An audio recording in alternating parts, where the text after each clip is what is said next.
Well, here we are again. Yes. Thank you, everybody. I have déjà vu. Yeah. Right, career girls. We spoke about Naked. After Naked came Secrets and Lies. Even bigger success than Naked, with it's a Palme d'Or winner, Best Actress for Brenda Blethyn. And then we have this quite small chamber piece. And anybody with a literal mind would be going, well, why aren't you going bigger and bigger and bigger and bigger? How did this happen to be this chamber piece? Well, this film has a funny history, and I won't dwell on it too much because it's not really. No. It's not talking about the film; it's talking about it. A producer who will remain nameless at the BBC, before we made Secrets and Lies, had a scheme to make a series of films for the millennium, which was quite a long way off. And so he approached me and my producer, Simon Channing-Williams, now deceased, alas, to make a film. And we went to see him and we agreed that we would make such a film. And the BBC it would be an independent film and we'd make it for the BBC. And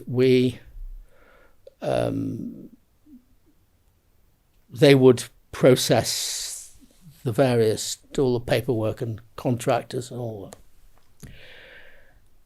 And then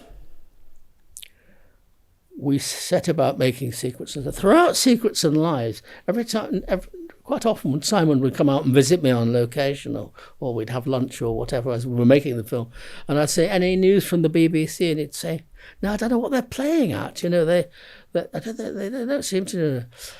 And it dragged on and it dragged on, and we made Secrets and Lies, and we went through that whole thing, and still the BBC was playing silly buggers. And eventually, it was a real enigma. It was a real strange thing. And then we tweaked on that there weren't any other films that we knew about that were part of this thing. But he couldn't get a straight answer out of them. So for a joke, I said to him, I'll tell you what, why don't we, because, you know, there was no agreement as to what the film was going to be. As is the case with my films mostly, apart from the historical ones, it was a film for a particular size budget. I said, why don't we go to Channel 4 and say, will they make this film instead? Now, this film was X. I mean, nobody knew what it was, but. So we went to David Orkin at Channel 4 and we said what was going on, which he knew about. And so he said, okay, we will make a film for exactly the same budget, and that will be the film. Which, of course, is what happened, was this. But here's the thing. The BBC were furious. They said, but it's our film. And we said, what is your film? What film is that? They said, well, the film you were going to make. We said, well, we're going to make it for Channel 4. So it was this. Well, I'm very glad. Very glad. You know, but it was a kind of, and incidentally, that collection of films never happened. No. It's lucky you didn't hang around then. All in all. No, there you go.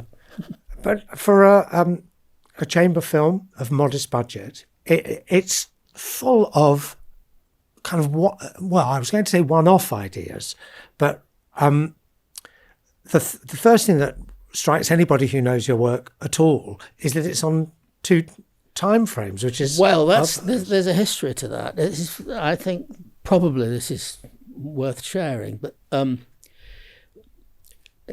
every film that we make and develop in the way that I do with the actors,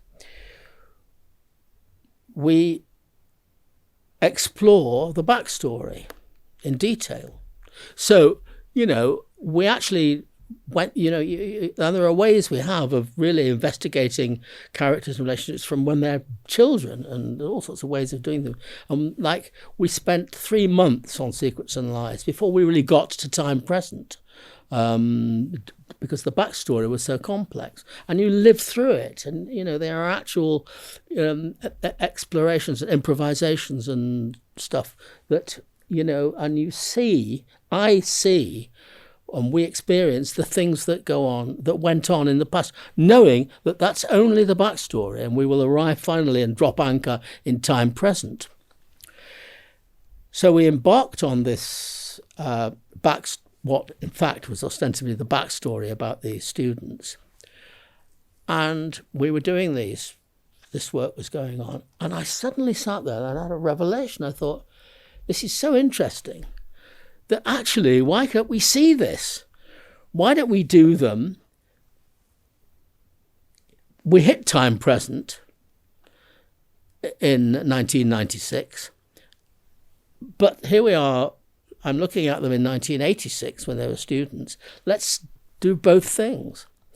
And once that idea had taken root, it obviously developed, and it became, and in fact, it then informed the cinematic decisions we made, because when I was able to share it with Dick Pope, the cinematographer, and with the designers, and so what you've just seen is the stuff 10 years ago was shot on 16mm with a handheld camera. And the time present is shot more formally on 35mm with a whole different quality, with more formal shots, not handheld. And that whole thing, it informed, it was, and of course the actors embraced the thing of, being the young version and the grown-up version, and that, of course,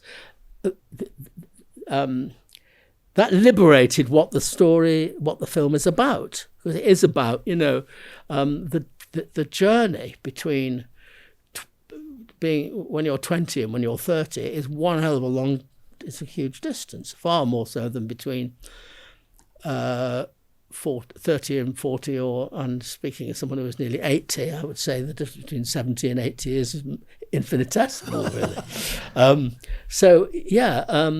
That it became about that as much as it is about the relationship. I'm curious of women, and I suppose the thing that makes me want to ask is, okay, so you're in the exploratory stage of rehearsal, and this occurs to you. What they're doing is so interesting, and it's still, I suppose, in your head, it's backstory, and you're going. Yeah. You haven't. At that stage, you hadn't reached 1996, so you're taking a bit of a risk, aren't you? Because why weren't you going, let's just drop anchor here? Because apart from anything else, the actors were 10 years older than the characters they would have been.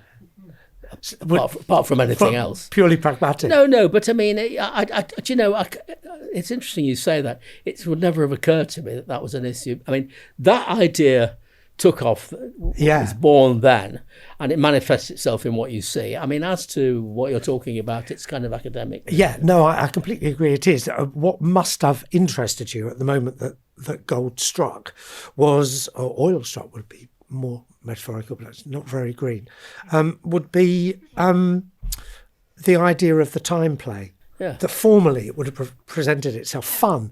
And there is, in this film, a unique sense of fun with the formality of telling a story, and it manifests itself in the coincidences that occupy the second half of the film, and that's a self-consciousness that you don't see in your other work. Yes, I mean, I think the thing about the coincidences, I don't think it's a function. I may be misunderstanding what you're saying.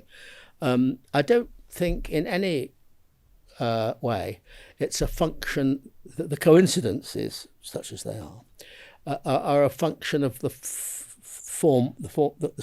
the idea of the structure of the film or the formalities of they're a separate thing. They're to do with they're more bound up with strange things that happen when you get together with people and from the past, and it's nothing to do with the structure of the film. But it is a plot. When quite early on, when they're in the 80s, there's a little scene where they talk about the difference between coincidence and synchronicity. Yeah, and you're drawing our attention to something that then pays off. Well, that's because obviously I developed because that was part of what was happening. I mean, the whole I Ching thing that they're doing, and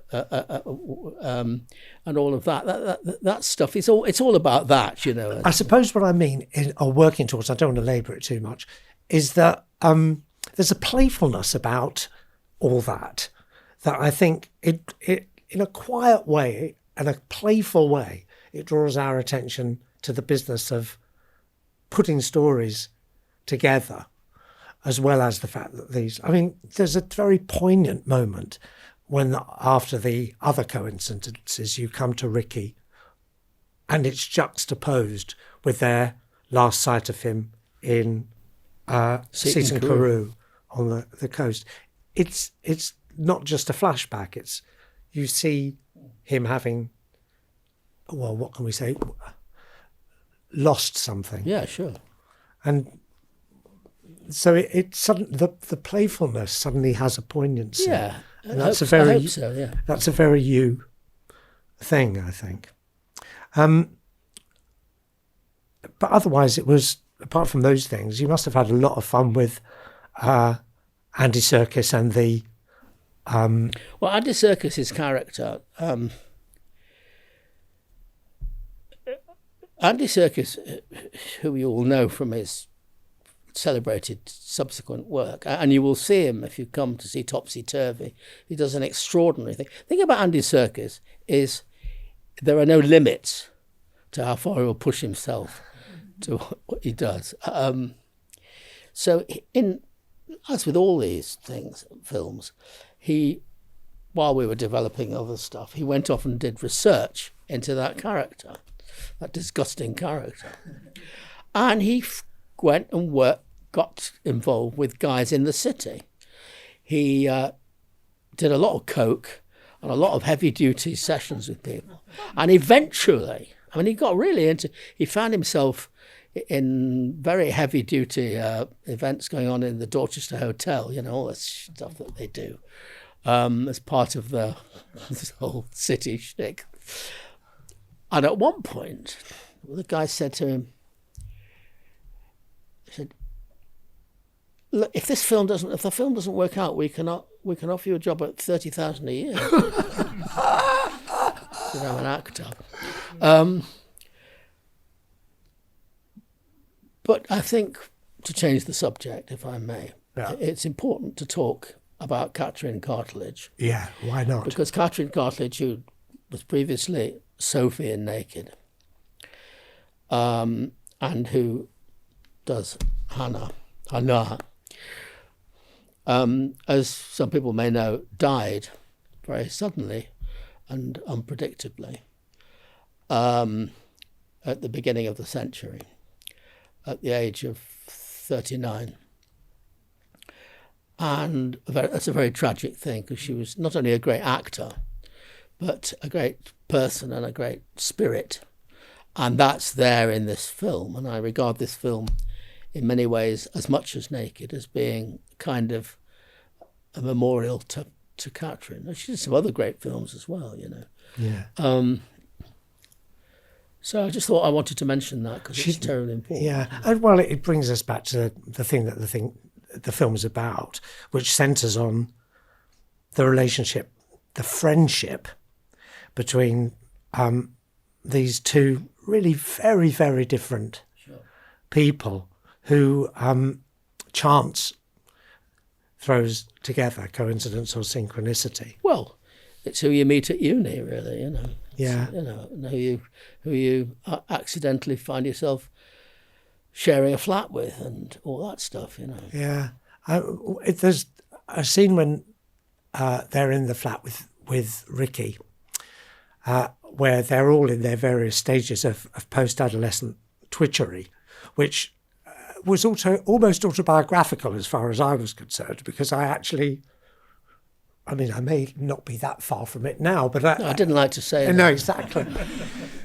But that sense of sort of almost self-parody as you're trying to establish your identity at that stage of your life. And there's that wonderful moment where he's coming back from, he's giving Annie a kind of analysis of herself as he's walking back to the flat and trying to actually work up the courage to say that he fancies her.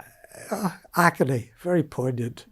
And that just came out in the usual way, I assume, in rehearsal. Absolutely. Well, it's the characters, exploration of the characters. And I suppose the counterpoint of their current life, there's an irony in the title. I don't think they are career girls in a very simple way. So how did it, was the irony part of the choice of title? Well, yes. I mean, they've become, I mean, the irony, if you want to call it that, is, obviously that they have, as happens to so many of us, they've become career girls in some shape, rather without complete enthusiasm, and it's the way it is. I must just tell you, just a completely incidental anecdote, which is that when we made Secrets and Lies, I went to Japan to do the press for the release there, and very nice distributors who then took on this film. So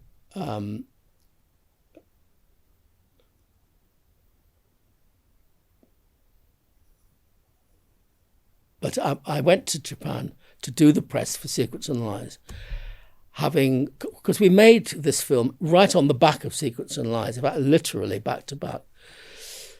So they knew I'd made another film when I arrived in Japan to do the press for Secrets and Lies, but they didn't know anything about it. But they discovered, somebody had told them, almost while I was on my way to Japan, what the title was, because we just decided on the title. And I arrived in Japan and they said, "Oh, you have a title of your film?" And I said, "Yes." And they said, "It is called Korea Girls." I said, No, it's not. They said, they were really excited by the notion of this film, Korea Girls. Oh. I said, no, it's Career Girls. And they were very disappointed. I can imagine. I think we'd all like to see Career Girls at some stage. I've also, we've spoken about the two other male characters. Just wanted to talk about Joe Tucker's Adrian, who I think is a bit of a git, and is while he's at university, and his forgetfulness suggests a kind of permanent state of almost drunken amnesia. Yes, it's also, I think it's also a certain kind of male amnesia too, actually, a macho amnesia, I think. Yeah, he turns up. Doesn't he turn up in the back of a taxi cab at some point? He does. He's at the back in the cab in All or Nothing. Yeah. But it's a very good performance. He's a good actor. There's never any overplaying. They're all absolutely wonderful. It's a wonderful ensemble. Yeah, I mean, they're great. Another unusual aspect of it unique aspect of it is the score, which I of course have to talk about. How did your sole kind of electronic score come about? Well, I don't. It may be true that it's as yet electronic score, because obviously, and we collaborate in your capacity as a composer, and I like organic live instruments, as we know. I think the important thing isn't that it's an electronic score, unique amongst the scores for my films. It's that it's a jazz score. Marianne Jean-Baptiste, who is immensely talented and, of course, played Hortense in Secrets and Lies. I mean, we were in the States doing the press thing there, and we were chatting, and I said, well, what do you want to do next? She said, I really want to compose the score for a film. So I said, well, okay, let's do that then. And she found a voice, and she actually sings. I know herself. only too well. I've worked with her in that respect. She sings some of the score, no, I think it works wonderfully, but it just felt right, As far as I know, she's not repeated the No, she hasn't. experiment. No. You didn't frighten her off, I assume. I don't think you can. She's not someone you frighten off in any shape or form. Right? No, but it's a lovely piece of work, and as we say, unique. Any questions about this lovely film, Career Girls, which is very poignant? I suppose I remember being a student. I can remember. Any of you remember? Yes, please. So I've not seen this film before. It's the first time I've seen it. But I'm very much of the same generation as the actors that you worked with. And I have to say I did find it very poignant and very nostalgic. And I don't know if that was your intention at the time to review your own experiences, but it was certainly a very kind of strong feeling of there was so much that resonated in terms of Ricky's character, someone who passes through your life, and then you kind of forget about them when something tragic happens to them later. I suppose my question is more of an observation than a question, but I wondered if that was your intention at the time. Yes, I mean, of course, that's what it's about, and yes, of course, and we've all had these experiences one way or another, and that's what it is. I can say no more than that. Certainly, you would be amazed if I said, well, no, I don't relate to any of this at all. I mean, I have no idea what it's about. It's just we just did it, because that's not the case. And it is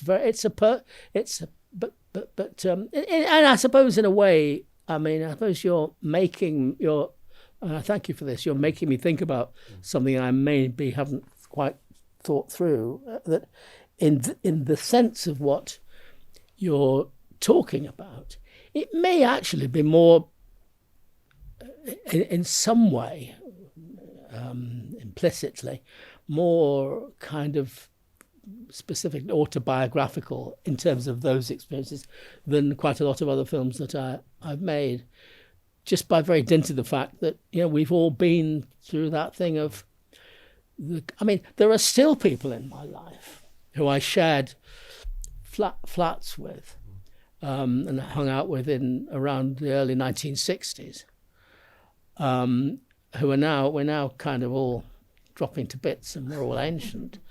But it goes back to those times, and we've had, from time to time, we get together and we've got together over the years. And there is that sense of what this film is about. Yeah. So thank you for that. And it's the last shot always makes me wonder whether, in fact, they will leave it.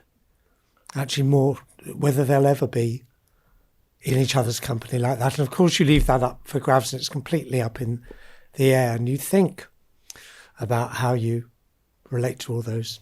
Yeah, and I mean, actually, again, this is just entirely personal. I mean, certainly going from some folk that I've just referred to in my life, and I'm sure lots of you have the same experience, is that, I mean, there's one woman, who's now in her 80s, and we regularly say we must get together. But we haven't actually got together for a very long time. But we regularly, on a regular basis, including our birthdays, we say we must get together, And that remains a sort of status quo. It's partly a question of distance and time and all that. So they may become two friends that keep saying they must get together, or maybe not. Well, this is a pre-Zoom film. Zoom makes it all a lot easier, doesn't it? My question is also about how you might relate to your own film as a director, and how you might relate to your own film as a director, like the previous question. So my question is, what was it like for you to direct this film about female relationships? Oh, well, you can ask me that about a whole lot of my films. I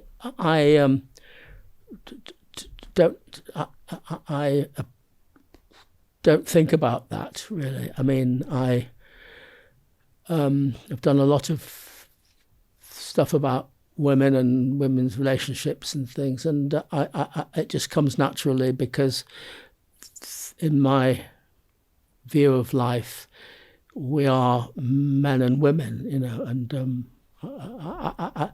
there isn't really a specific answer which is to do with my attitudes or anything to do with the fact that it's about women. I think that's what it's about, and that's who they are, and I hope that I am able to deal with it sensitively and with perception and stuff. So I haven't really anything to say about that, except that I do reject the notion that there's something very special about the fact that it's about women and I'm a man, because I am a human being and they're human beings, and we're all. But there's also a point to be made, I think, with regard to that question, which is just to repeat something we're constantly saying, which is that the actors collaborate with you on your characters. I suppose that's fair dues, and I think if I didn't work in the collaborative way that I do with the actors, the actresses, I would. I mean, certainly, to be fair to your question, if I sat in a room and wrote scripts in a conventional way, I could not come up with this. I'm tempted to say, in the context of your question, as a male, I couldn't come up with the perceptions of the female experience, but I think that's a red herring. I think I couldn't come up with any of the perceptions of any of the characters in any of my films or any of the situations, because I do arrive at them by this organic process that involves the actors' involvement through their characters. So that is partly an answer to your question, and thank you for focusing us on that.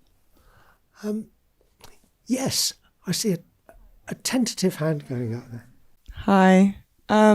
So I've only seen Naked in this film, and I have like brief backstories on a lot of your other films, especially Meantime, and I was just kind of at awe. Where are you? Sorry. Did it just go out? Oh no, I'm here. Oh yeah, there you are. Yeah. Sorry. Hiya. I was just kind of in awe of your ability to tell so many different stories of so many different types of people in a very eloquent way, and I was wondering what's encouraged you to tell so many different narratives.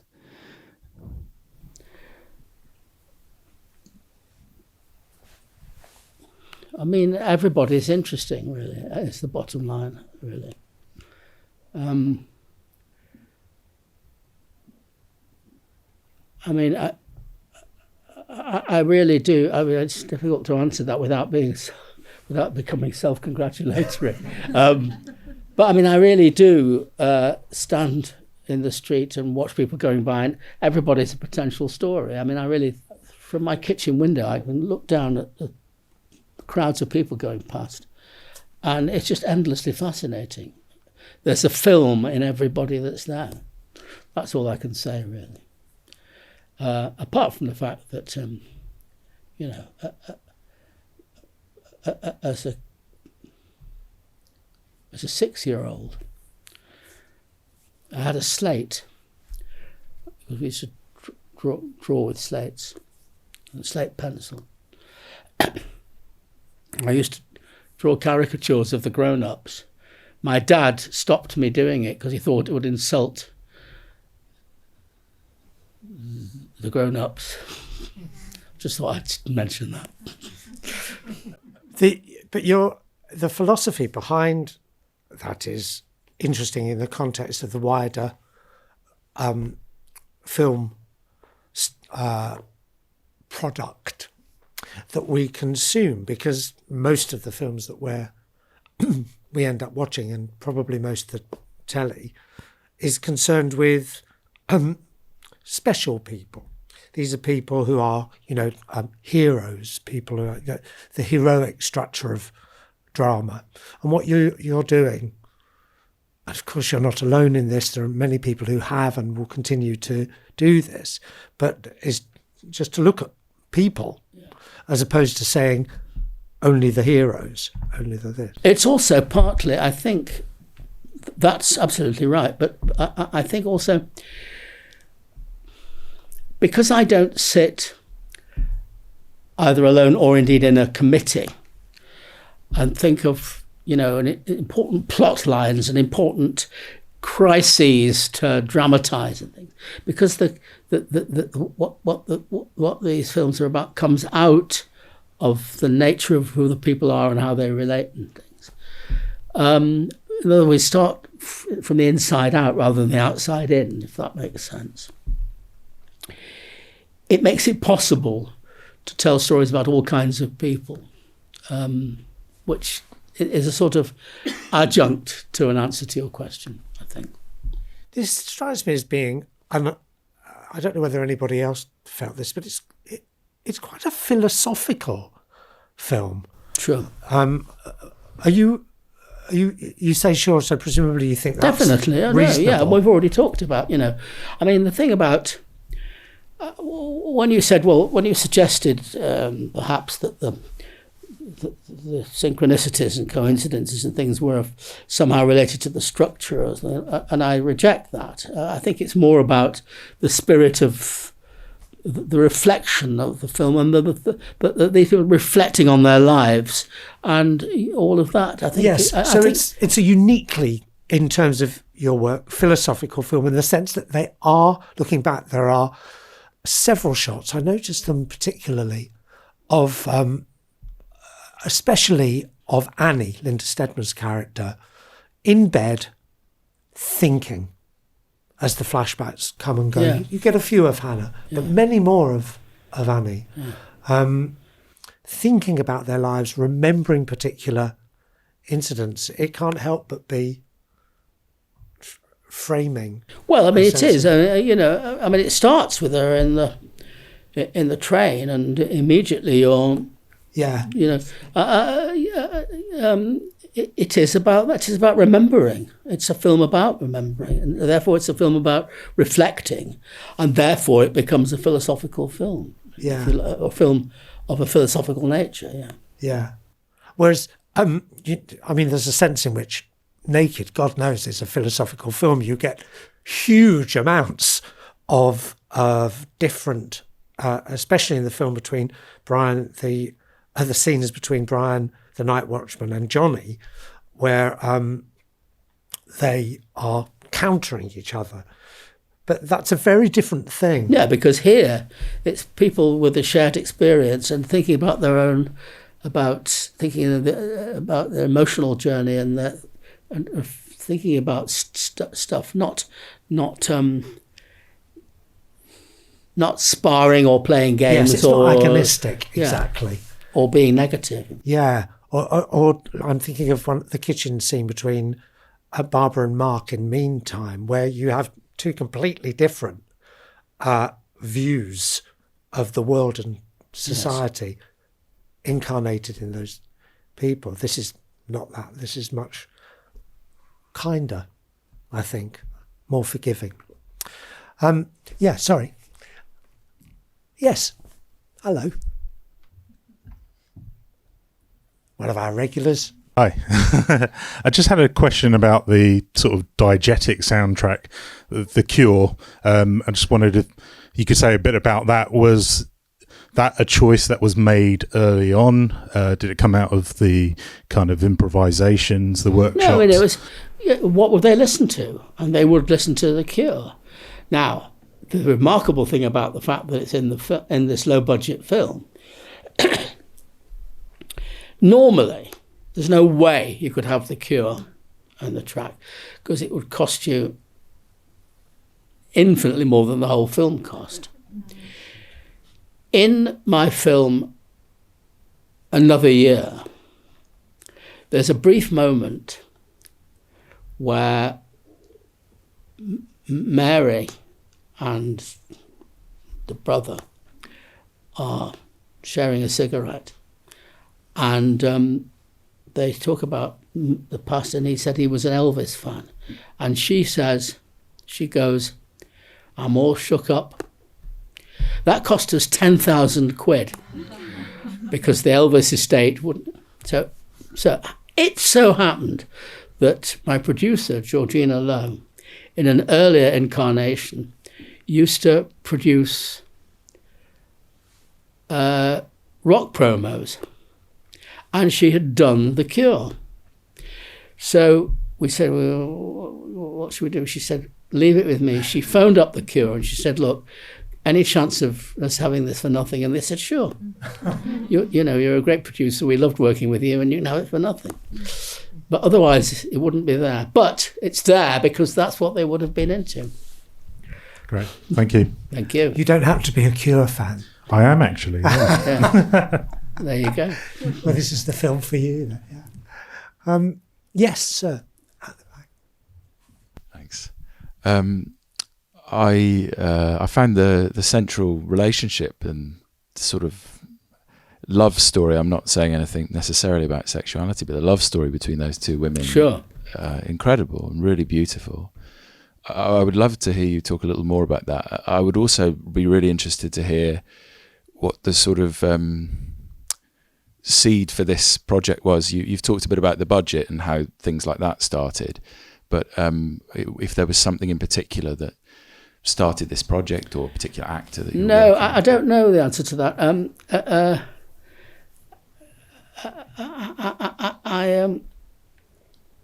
You mean the idea of the subject matter?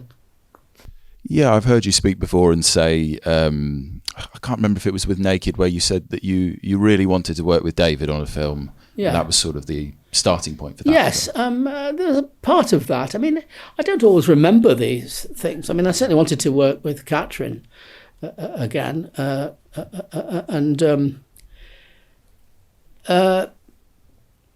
I think I don't always remember, to be honest, because the film becomes what it is, and then that's there. Certainly, the idea of doing a film about friendship and stuff that we've already reflected on, was part of the motivation, really. I'm a bit stuck to come up with a sort of more specific. That's all right. Or concrete. Would you like to talk more about the central relationship that yes, I think is so beautiful? Ask me something about it. I mean, it is what you see. I mean, and we've explored. I don't know what to say about it. What do you? I guess for me, it felt so extraordinary, this love between them, however they might understand that, and so subtle. The way it grows to yes, become. I mean, I think what's important, I would suggest,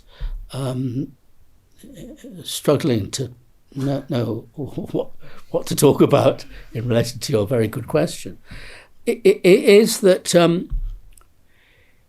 we do see the evolution of the relationship in the film, which is to say, Annie shows up and she's met with this barrage of stuff, particularly from Hannah, which is formidable, and she's confronted by these other two, and in due course, the other girl get pissed off with her, really, and they start to find each other, Now I'm describing something to you that you've just seen, and so you don't really need my description of it because you've just experienced it. But I think what I'm saying is that hopefully the useful good thing is that you do see the evolution of the relationship, and that helps you to understand it really. But this thing of, I mean, we really went to some lengths to explore what changes would have happened over the decade and why they'd wind up in time present, in order to explore the closeness and the distance when they get together, which is something that we have all no doubt experienced. I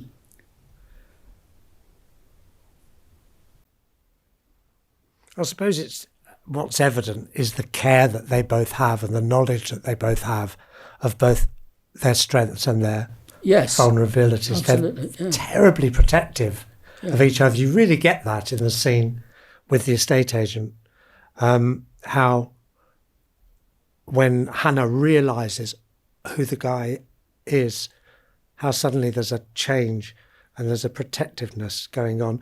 And it's terribly poignant when you go back to the scene where you on the bench, where she is accepting as fait accompli that Annie has actually ended up in a relationship with him. And then she confesses later that she was hurt by it, but sure, she just accepts it. But, I mean, to be honest, just being able to talk about it in this way that we are with you,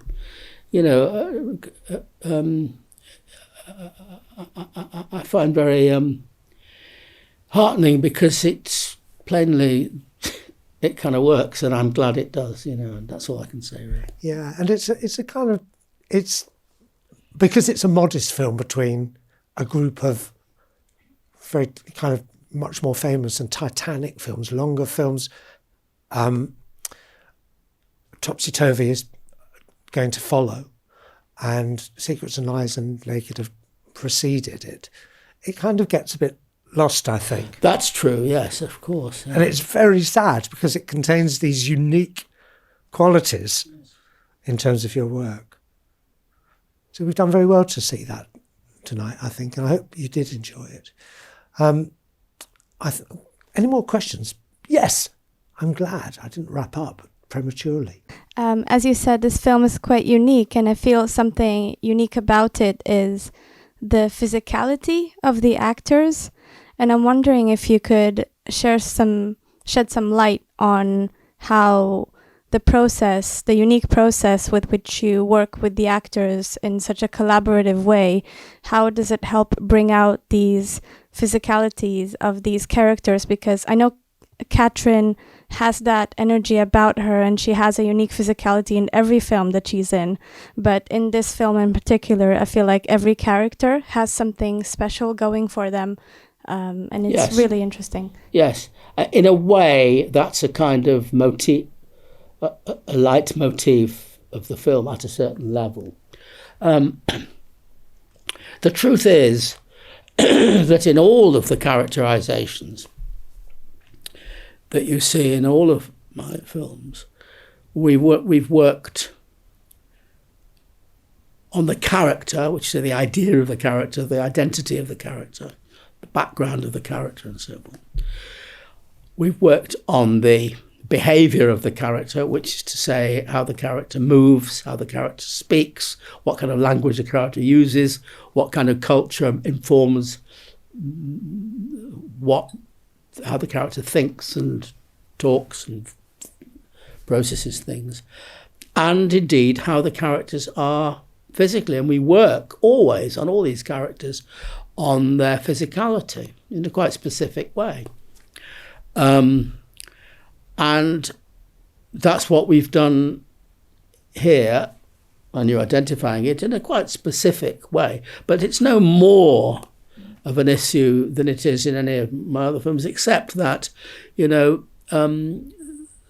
there was a kind of particular thing that it just felt right, particularly looking at people who I knew we were going to be looking at in their a more formative stage of their lives, in relation to them as more mature adults. And that's really all I can say about that, really. Thank you. Did Mark Benton, who played Ricky, and have to study somebody in particular? Yes, Okay. I mean, but it came from a source, yeah. Yeah. Okay. Sir, he's down here. So Katrin, around the same time she was in Breaking the Waves, and although that's not officially a Dogma film, I just wanted to ask, around this time, 96, 97, as a filmmaker that does your own thing, were you ever approached, or did you ever think about making a film so stripped down, like a Dogma 95 film? No, not in a million years. What they did was great for them, but in terms of what I'm interested in, bullshit. Not to criticise what they did, but, for me, the medium is there to explore and to use with all its possibilities. And I'm not interested in making a film where you deliberately don't do some things that are the natural things to do when you make a film, mechanical things or whatever they are. I've already said that one of the cinematic film concern aspects of this film is shooting the past on 16mm with a handheld camera and the present on 35mm in a more formal way on legs and on a dolly, the static camera. That's to me is exploring the use of the medium in its own right, but it's not a dogma. And I respect what Lars von Trier and everybody did, but I actually think that the best of their work, they kind of cheated on their own box of tricks, really, because the medium is there to use. However, and one doesn't want to be sidetracked or preoccupied with the wrong things, really. Does that answer your question? Yeah, I was just asking more generally, were you ever approached, or did No. you think, but yeah. No. That answers my question. No, you mean, was I ever approached? No. I've never been approached by Hollywood either. Good. Same thing. Thank you. I had a question. You've talked previously about the warm-up process that the actors go through on the day of filming. Is that something that's personal and individual to each cast member, or is that something that you facilitate, or do they interact with each other? No, that's an interesting question. Mostly, it's an individual thing that they've each... Because I was just talking a couple of minutes ago about creating the characters, and part of that whole process, given that there isn't a script, very often, as you know, with conventional work, that using the script kickstarts a clue to doing the characterization. Well, there isn't one. So what gets developed is a route into warming up into character, a physical thing, and just a state of mind and thing. And that's what it's about. So it's, on the whole, it's a thing that is an individual thing that each actor does. However, there are circumstances in which I will just make sure that we set up a little something that some people might share because of the nature of what's going to happen in the scene in question.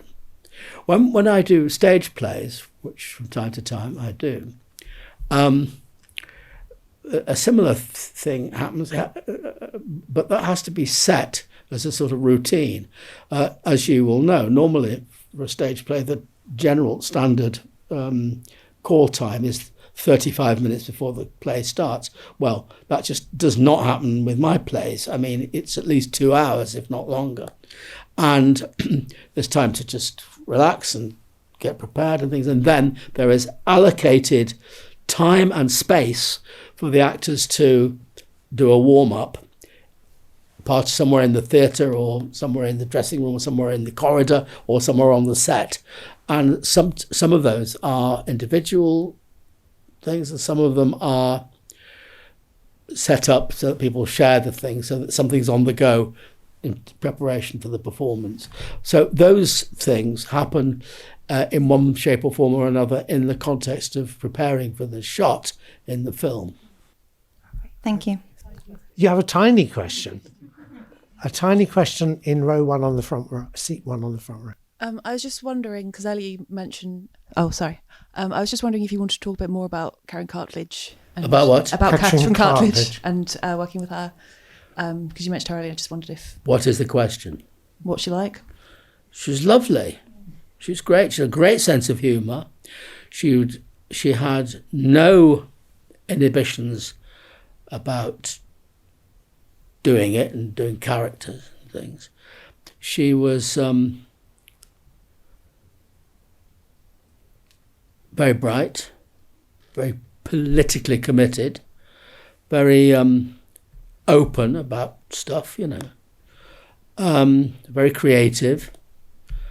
If she hadn't died in 2002, by now there is no question that she would be a film director, because that's what she wanted to do. That's what she was going to do.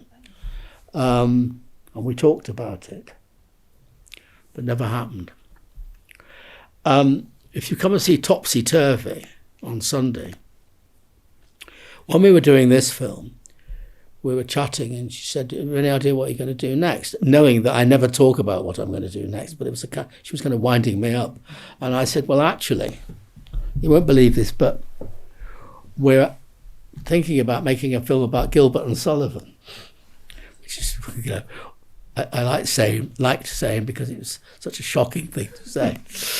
And she said, "Whatever happens, I want to be in it. I'll play the smallest part, whatever." So when it came to it, if you've seen the film, and come and see it on Sunday, if not, Sullivan, the composer, frequently went to Paris and went to brothels, and there's a brothel scene in the film, and I got her to do the Madame in the brothel, and she said, "Great, fine." She only came for a short while, but when she arrived to do the work, because obviously we'd sent us some research, she'd been to Paris. I don't know what she did in Paris, but she certainly had done some research. And there you go. There you go. Okay, I'll draw us to a close. Thank you very much for supporting us, and I hope to see you on Sunday at Topsy Turvy. Thank you.